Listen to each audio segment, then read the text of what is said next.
Salve, salve pessoal! Chegando agora aqui para falar sobre o Internacional e já de antemão peço que tu deixe teu like, compartilha, te inscreva no canal e claro, ative as notificações. É um novo projeto, então eu conto muito com a parceria de todos vocês para que deixem, obviamente, o seu like e compartilhem nessa nova etapa aqui da minha carreira, que é falar sobre o Internacional também no YouTube para todos vocês. Vocês que já estão acostumados a estarem comigo durante todas as manhãs no Vozes do Gigante com o Expresso VDG, agora também conto com a presença de todos vocês aqui no canal. Beleza?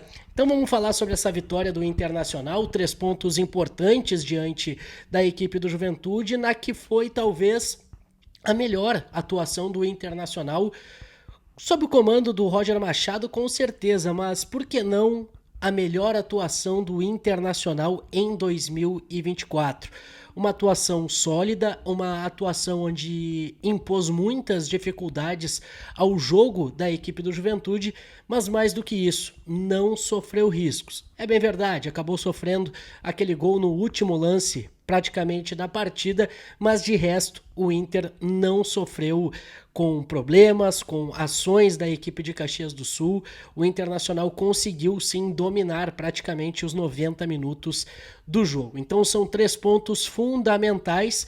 O primeiro adversário que o Inter conseguiu vencer os 2 jogos no Campeonato Brasileiro, venceu no Beira-Rio e venceu agora no Estádio Alfredo Jaconi, e a partir disso a gente já começa a pensar em algo maior para o Inter nessa reta final da competição, mas a gente já fala um pouco mais sobre toda esta situação. Porque agora eu quero falar justamente sobre a repercussão dessa vitória e principalmente a entrevista que o técnico Roger Machado concedeu depois da vitória. Ainda na sala de imprensa do estádio Alfredo Jaconi, ele fez uma avaliação sobre o jogo. E eu acho que o principal tópico destacado nessa entrevista foi justamente a superioridade que o Internacional aplicou diante da equipe da Serra.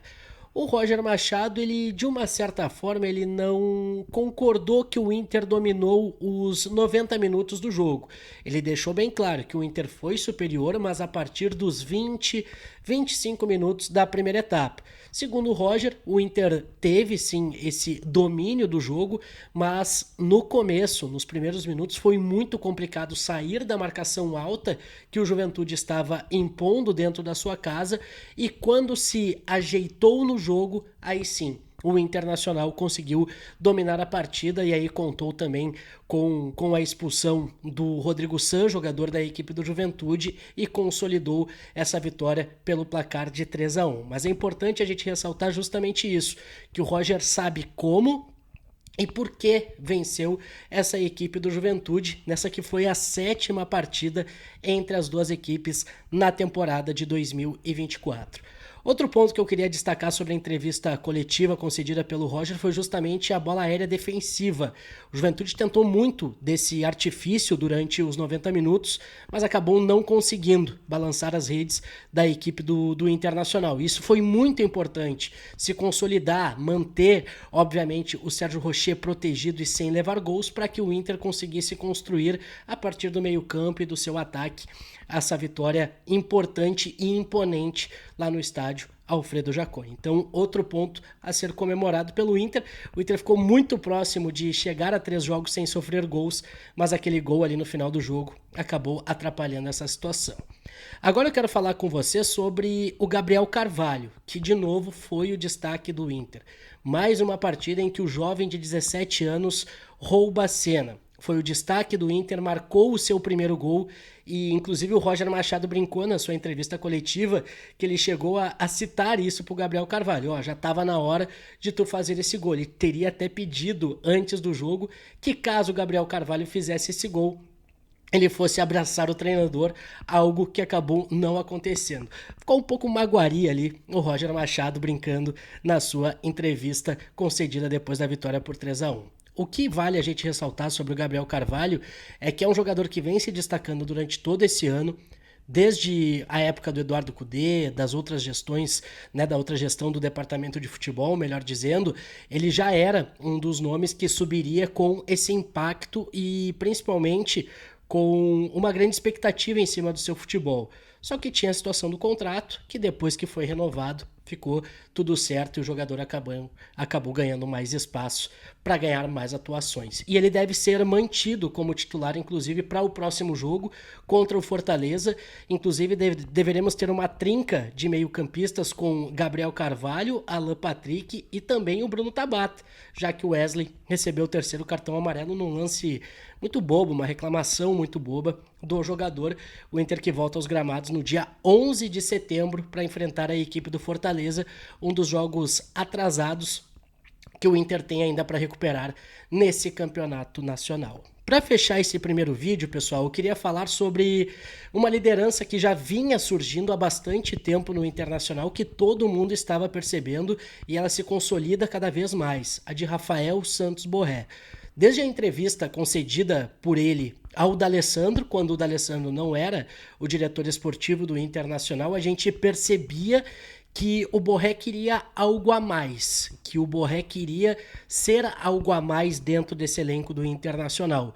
E hoje, inclusive, ele foi o capitão no estádio Alfredo Jaconi, demonstrando todo o seu futebol e principalmente a sua vontade.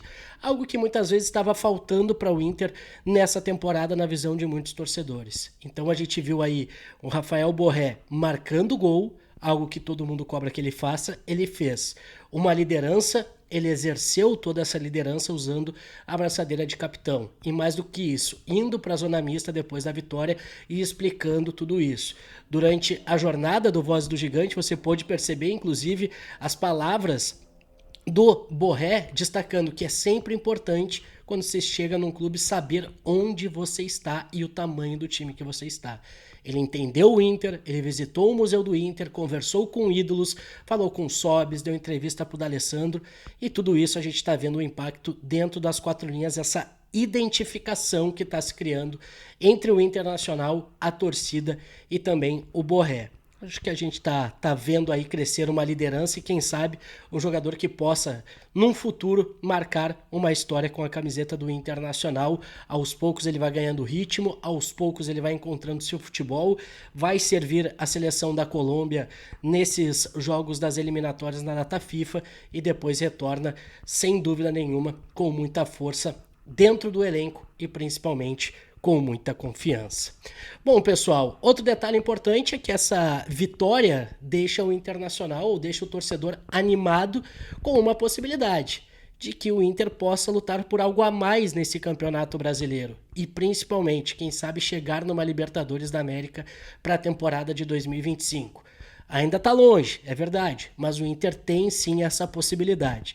Com a vitória, o Inter chegou a 32 pontos, é o 10º colocado no momento.